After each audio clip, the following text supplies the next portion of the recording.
Professor صاحب، اسلامی تعلیمات جو ہیں رسول اللہ صلی اللہ علیہ وسلم کی، اس میں غیر مسلموں کے حوالے سے باقاعدہ طور پہ نام لے کے یا ان کے ساتھ کھانا کھانا، ان کے ساتھ تعامل کرنا، ان کے ساتھ رہنا، یہ کہاں تک اجازت ہے اور کس طرح سے ان کی سیکیورٹی کی بات اسلام کرتا ہے؟ الحمد للہ، جیسا کہ سیدی جناب عبد الوارث صاحب نے فرمایا، دین اکمل اور اتم، اور قیامت تک کے ہر آنے والے زمان کے مکان کے انسان کے لیے انسانوں نے آگے تقسیم ہو گئی، تو اس تقسیم کو جیسے بھارت کے اندر ذات پات، اسی کو ختم کرنے کے لیے دین متین نے تو یہود نصارہ مجوس مشرکین ایک طبقہ ہے اور اسلام ملت واحدہ ہے۔ تو جب ہم فرقوں میں بٹیں گے یا جماعتوں میں تو اس کا علاج ظاہر ہے کہ رجوع الی القرآن و سنہ ہے۔ اور آپ نے اس وقت جن امور کی طرف اشارہ فرمایا، کوئی میگنا کارٹا، کوئی لیگ آف نیشنز اور کوئی یونائٹڈ نیشنز وہ نہیں دے سکتے، کیونکہ انسان تو انسان ہے، ناقص ہے۔ اکمل اللہ کا دین اور جناب محمد رسول اللہ صلی اللہ علیہ وسلم کی سیرت طیبہ ہے۔ تو اس میں آپ نے اس کے بارے میں جو ہمیں عملی نمونہ پیش فرمایا ہے، اس کے مطابق آپ کی مسجد نبوی میں نصارہ آتے ہیں، عیسائی تو عیسیٰ علیہ السلام کو ماننے والا ہے، اور موسیٰ بھی اور ابراہیمی بھی، وہ تو ہم ہیں۔ تو وہ کہتے ہیں جی ہم نماز کہاں ادا کریں، حالانکہ وہ مشرک ہیں۔ ہوں۔ فرمایا اس مسجد نبوی میں ادا کرو۔ مسجد تو اللہ کا گھر ہے۔ آج جو فرقوں میں بیٹھ گئے ہیں قرآن سے ہٹ کے، ہوں۔ جس کی تشخیص ابھی کی گئی ہے۔ اسی طرح آپ دیکھتے ہیں کہ ایک یہودی وہ آیا، جب ربی ہے تو آپ اٹھے اور آگے بڑھے، جا کے آپ نے اس کی مشایت کی، اذا جاء کریم قوم فاکرموا، ہوں۔ کسی قوم کا بھی کوئی کریم آئے بزرگ تو اس کا اکرام کرو۔ کلاس اسٹینڈ نہیں ہے، اللہ گئے اکبر۔ ہیں جا کے آپ نے اس کو لا کے بٹھایا۔ اور اسی طرح اس آسمان نے دیکھا صحابہ کرام کے ساتھ رضوان اللہ اجمعین اب تشریف لے جا رہے ہیں، اور اوپر سے جیسے نیچے سبحان اللہ، ہوں۔ تو چلتے ہوئے آپ کی رفتار آہستہ ہو گئی۔ اب وہ یاران باصفا رضی اللہ عنہ اجمعین تو گھبرا گئے، خیر ہو؟ فرمایا دیکھ رہے وہ آگے ایک بزرگ جا رہا ہے، اور جب دیکھا تو وہ بھی ایک یہودی تھا۔ ہوں۔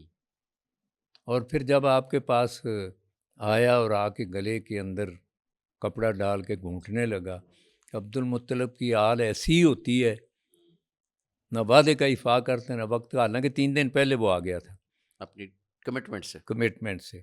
تو سیدنا عمر فاروق اعظم رضی اللہ تعالیٰ عنہ، بہرحال ایک جلالی کیفیت تھی، تو انہوں نے جب اس کو ذرا سخت تو فرمایا کہ عمر رضی اللہ تعالیٰ عنہ، مجھے آپ توجہ دلاتے وعدے کے ایفاء کے حوالے سے، اللہ اکبر۔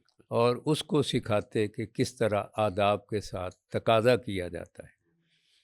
اب اس کا یہ عمل جو تھا یہودی کا، اور آپ کا سیرت اکمل کا نمونہ، آپ نے اس کو 20 سا زیادہ دیا 3 دن پہلے آنے کے باوجود، اور پھر معذرت کی۔ اللہ اس اکبر۔ نے کہا جی میں تو ٹیسٹ کرنے آیا تھا، اور کلمہ شہادت اشہد ان لا الہ الا اللہ اشہد ان محمد عبدہ ورسولہ، تو وہاں تو اس میں انسانیت کے لحاظ سے کوئی تخصیص نہیں ہے۔ جہاں پرندوں کے لیے، جانوروں کے لیے، کتے اور بلی کے لیے، یہ آج الگ بات ہے کہ یہ جن کے ہم نے نام لیے یہ سارے الکفر ملت واحدہ، جی۔ ورنہ انسانیت کا ایک کریم مسجد اقصیٰ اور اس علاقے کے اندر، تو کیا وہ انسان انتہائی قیمتی؟ تو انسانیت تو بہت اونچا مقام ہے، اور اشرف المخلوقات ہونا ہے۔ بالکل۔ تو آپ نے تو حقوق کے معاملے میں عملی نمونہ پیش فرما کے، اعزاز کر کے، اور سیدنا نعمان بن ثابت ابو حنیفہ رحمۃ اللہ علیہ اصل جو ہیں یہودی ہمسایہ ہے، تو پاخانہ ان کے گھر کی طرف آپ روز صفائی کرتے۔ ہوں۔ ایک دن آ کے کہنے لگا کہ جناب آپ کو تکلیف نہیں ہوتی؟ میں تکلیف تو ہوتی ہے، لیکن اسوہ حسنہ یہی ہے کہ تیرے جو حقوق ہیں ہمسائیگی کے ان کی وجہ اللہ سے میں کرتا ہوں۔ اسی بات نے اس کو اسلام کے اندر داخل کر دیا۔ مجوسی ہے، مسلمان کے ساتھ مباحثہ ہو جاتا ہے، تو اس نے کہا کہ تو اس کا پوجا کرتا ہے تو یہ تجھے نقصان نہیں پہنچائے گی، یہ تو جلاتی ہے، ہوں تو یہ کیسا معبود ہے؟ نے کہا اچھا تو پھر بتا، اگر تو نہیں مانتا ہے آگ کو تو اس کے اندر ہاتھ ڈال۔ تو مسلمان نے ہاتھ ڈالا، ظاہر ہے کہ ابراہیم خلیل اللہ علیہ السلام، بالکل تو اس کا ہاتھ نہیں جلا۔ اب مجوسی نے ہاتھ ڈالا، اتفاق کی بات یہ کہ ہاتھ نہیں جلا۔ مسلمان دل میں بڑا حیران ہوا کہ کمال کی بات ہے، تو کہنے لگا گھبرائیے نہیں، میں نے یہ کہا تھا کہ اگر یہ مومن سچا ہے، ہوں اس کو آگ نہیں جلاتی ہے، تو یا اللہ یہ عمل مجھے بھی دکھا دے۔ اللہ تو میں نے تیرے حوالے سے بات کی تھی، اس لیے آگ نہیں جلی ہے، اشہد ان لا الہ الا اللہ۔ تو یہ ہے آپ کا اسوہ حسنہ کہ اس میں انسانیت کے ساتھ ساتھ پھر انسانوں کے نہیں، ہر ایک کے، اسی لیے فرمایا آت کل ذی حق حق کا، ہر حق والے کا حق اس کو دو۔ اس میں آپ یہ جو کیٹیگریز ہیں ہماری، تو مزدور کے حوالے سے جو بات آتی ہے، جی اللہ اکبر، تو یہ اللہ تعالیٰ نے ہمارے لیے رول ماڈل بنایا، ہم عمل نہیں کرتے اس کے اوپر، کیونکہ اندر کا جو یقین ہے نا، اس کے اندر کوئی خامی ہے، کمی ہے، کوتاہی ہے، وہ جب آ جائے گا تو پھر ابو مسعود رضی اللہ تعالیٰ عنہ بڑا اس کو ڈانٹ رہے تھے، مار رہے تھے، تو پیچھے سے آواز آئی، ابو مسعود جتنی طاقت اس غلام کے اوپر ہے، اس سے زیادہ طاقت اللہ کی ہے۔ اللہ پیچھے دیکھا تو جناب محمد الرسول اللہ صلی اللہ علیہ وسلم کے کہنے کہ یا رسول اللہ صلی اللہ علیہ وسلم بڑا تنگ کرتے ہیں، بڑا ہی تنگ کرتے ہیں۔